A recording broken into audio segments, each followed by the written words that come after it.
Something a bit different for myself with the video this time. Something you might not know about me, apart from being a bit of a poker player, also like some MMA. Big fan of Chael Sonnen, have been since I saw my first UFC event live, UFC 109 in Vegas, where he beat Nate Marquardt. Been a fan of Chael's ever since. I love Chael and most of the videos he puts out, but he put out one about a week or two ago on the origin of protect yourself at all times, and I have to call bullshit on his video and his supposed facts that he put out in that video.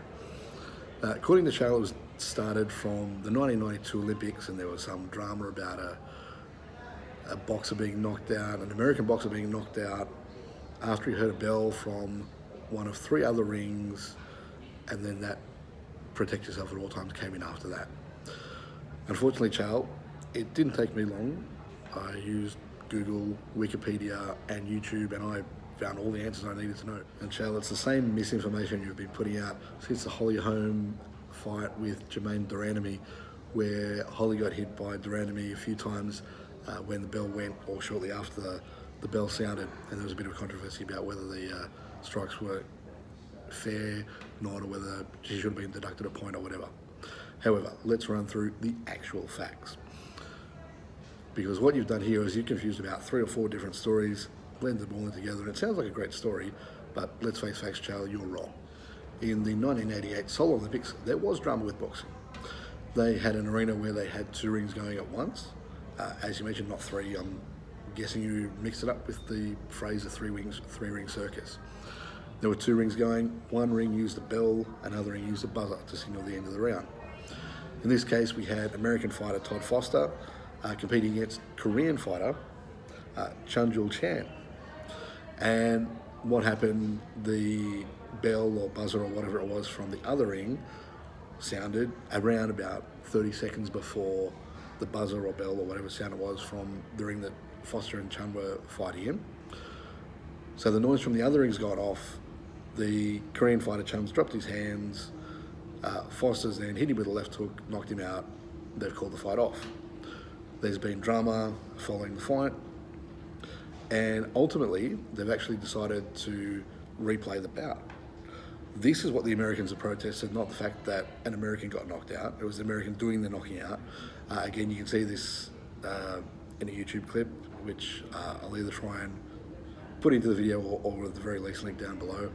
So this was done. The bout was then replayed, and the American Foster won again by knockout, this time somewhat less controversially, and he won the bout. Not a problem. Went on, lost a round or 2 later in the tournament. Didn't make the medals or anything like that. That's fine. In no way was he the lock to win the gold medal or anything like that you suggested. Move forward 4 years to 1992, the Barcelona Olympics. We do have a very impressive young boxer, Eric Griffin, who has been undefeated since 1988, leading into the Olympics. The fighter that would end up winning the gold medal for his weight category. He'd actually beaten him 3 or 4 times leading up to the Olympics in other competitions. A guy from Cuba who actually ended up winning the gold medal for his division. Anyway, so Griffins was the co-captain of the US Olympic team for 1992. He was probably definitely a favourite to win the boxing gold medal. Given that there was a certain basketball team known as the Dream Team with the likes of Michael Jordan, Larry Bird, Magic Johnson, etc., I'm pretty sure they were the locks to win the gold medal, which they did. But anyway, Eric Griffin was highly favoured to, well and truly the favourite to win his division. In 1992, they changed the system of scoring. This was one where they had 5 judges at ringside scoring the competition, and they basically had buttons in front of them. If they saw a clean punch landed by one of the fighters, they pressed either the red or the blue button, depending on which fighter landed the punch. And as long as 3 judges pressed the button within a second of each other, that counted as a point. Then whoever scored the most points won the bout. Obviously, unless there was a knockout or some other way of the bout ending in the meantime. So Griffin is having this fight with Rafael Lozano, Spanish fighter. Interestingly, another one where it's an American against the hometown fighter in this case. And they have this fight. Griffin is dominating the fight. However, with the new scoring method, he's only just ahead on points. And in fact, with less than a minute to go, he's only up 5-4.